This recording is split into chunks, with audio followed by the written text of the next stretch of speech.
પ્રગટ કર્યા બ્રહ્માજી પહેલા તો પ્રગટ તો બ્રહ્મા વિષ્ણુ બેસ જ થયા અને જ શક્તિ તે ત્રણેયને કામ પણ સોંપ્યા તારે ઉત્પત્તિ કરવી બ્રહ્માને કે વિષ્ણુને કે તમારે બાળક શોધન કરવું શિવને કે તમારે સહાર કરવો આવી રીતે એને વચન દીધા અને એ વચન નથી તો ઉત્પત્તિ કરવા માંડ્યા બ્રહ્માજી ઉત્પન્ન ન થાય બ્રહ્માના 5 મસ્તક હતા 5 વેદ 5નો વેદ સૂક્ષ્મ હતો ઈ વેદ બોલે એટલે આજે ઉત્પત્તિ કરે અમુક થતા આવે હવે એમાં એટલે આ કે દાનવ માનવ બધા ઉત્પન્ન તો કર્યા ને બધા સૃષ્ટિનો પ્રગટ તો થયા પણ એમાં પછી હવે આ એનું ઓલે કરવા માટે શું કરવું પડે ત્યારે પછી દેવતાનો મળીને એને હશે યોજના યોજી કે આપણે ત્યાં સમુદ્ર મંથન કરીએ આપણે આ સમુદ્ર મંથન કરીએ તો એમાંથી બધું નીકળે તો જ આ આપણી આ સૃષ્ટિનું લાઈન પાલન થશે ને તો નીચે આ વિચારી ને દાનવ ને માનવ બે સમજીને સમુદ્ર મંથન કરવા સમુદ્ર મંથન કરતા હતા એમાં પહેલા જ એને મહારાષ્ટ્રની પ્રગટ એટલે બે કર કમળના વચમાં એને હતું કુંભ લઈ જતો તો ઈ કુંભમાં એટલે અમૃત ભર્યું અમૃત રસ ભર્યું હવે આ કુંભમાંથી અમૃત રસ એટલે દેવોને અને દાનવો એને વિતરણ કરી દીધું વિતરણ કરી દે એટલે ખાલી થઈ ગયો એટલે એ કુંભ ફેંકી દીધું ત્યાં કુંભને વીંટણી કુંભ કે મારો દોષ એવા તો મારો શું દોષ છે કે મારે ફેંકી દેવામાં આવ્યો જયારે મારી ગરજ હતી ત્યારે બધું ભર્યું તો મારી અંદર હતું અને મારી અંદર મેં એને સંકળ્યું એને સંગ્રહ કરીને અંદર મારામાં મારે આપ્યું હતું અને પાછું મારા દ્વારા આ બધાને અમૃત મળ્યું અને આ મને ફેંકી દીધો આનું મેં શું એવા દોષ છે મારા માટે મને ફેંકવામાં આવ્યો જવાય તો હું કઈ તપસ્યા કરું આમ કરીને સિંહની તપસ્યા કરવા દેશો સિંહની તપસ્યા કરતો હતો તો સિંહ ત્યાં પ્રશ્ન એ પ્રસંગ થયા ત્યારે સિંહને કીધું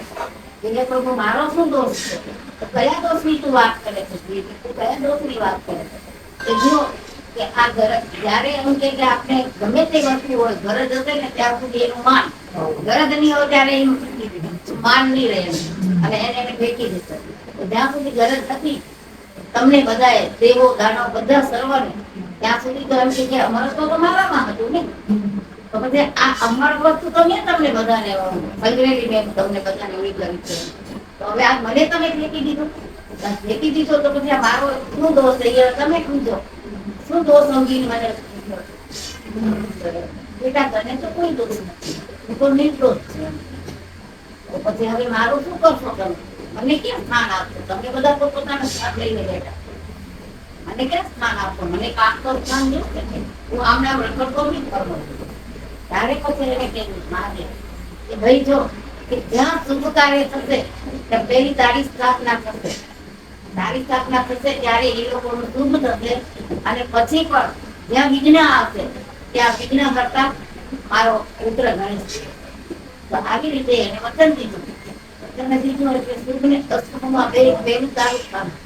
એટલે આપણે આ મકાન કે આ રીતે કુંભ બધી જ આપણે કારણ કે એને બધાને એટલે આપણે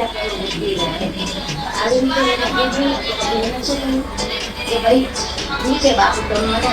સ્થાન તો આપ્યું બરાબર સ્થાન આપ્યું એ સારું પ્રથમ વારનું સ્થાન આપ્યું તો હવે પ્રથમ વાર હું બેસું હું બોકો થઈને બેસું આ બધા દેવી દેવતા તું બોકા થઈને બેઠા મસ્તક વગર બેસું કોઈ હિસાબે મને અને તમે તમારા પુત્ર ગણેશને મસ્તક છેદન કર્યું તો એના ઉપર તમે ગજરાજનું મસ્તક ફેરવી પછી એને બેહાડ્યા તો આ તમે તો આ કેમ એટલે બોકો થઈને એનો મારો તમે કોઈ બી ઈલાજ કરી મને મસ્તક આપો હું કે 30 વગર બેસવાનો નથી એમાં ત્યાં પછી એને વિચાર મને કે માતાજી સહાર કરવાનું તો સહાર છું અને મેં જે પાંચમો જુસ્સો મેં જે સહાર કર્યો હતો એ સહાર કરી અને મેં એને જળમાં પધરાવી દીધો બધી પધરાવી દીધો નદી કિનારે નાળિયેરીના રૂપમાં પ્રગટ હવે આવી રીતે વિચાર કરતો કે હા તને મસ્તક આપી ત્યાર પછી એને એવું કર્યું તો પછી એ નાળિયેર નદી કિનારે જે મોટો મોટો ઉત્સવ હતો ને સોહમ હતો. આમાં બોલેલો ને સોહમ, આ સોહમ સાંભળીને બધા મુક્ત થઈ જતા. એ પાંચમો ઉત્સવ એ દી સોહમ ઈ એટલે પધરાયો જળમાં કિનારે અટકી ગયો એમાંથી નાળિયેરી બાજુ પછી ફળ લાગે શ્રીફળ. આ ઈ એટલે શ્રીફળ લઈ અને આ પ્રભુના મસ્તક ઉપર મૂકે. લે હવે આ તાવ બરાબર. તમે સર્વ દેવી દેવતા બધા શણગાર લઈને બેઠા છો, શણગાર લઈ બેઠા. તો મને કાકો શણગાર જુએ ને કે શણગાર વગર નો થોડો બેસો.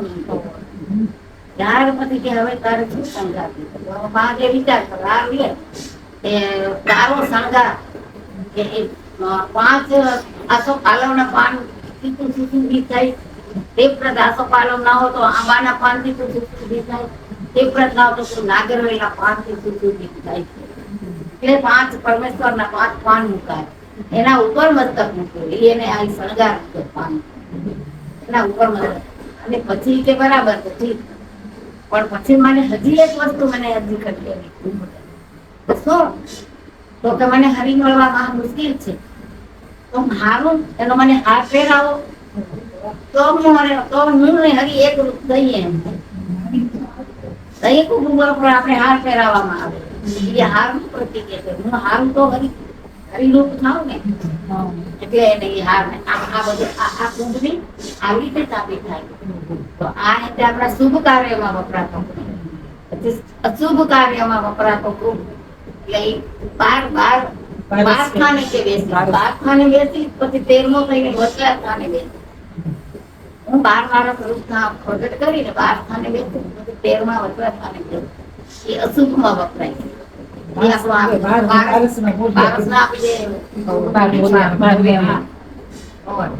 એમાં પછી એમાં બેસી એમાં પણ હું મારા એમને એમ નહીં બેસું. એમાં મને કઈક શણગાર થતો ત્યારે કે એમ કે મારી ઉપર એમ કે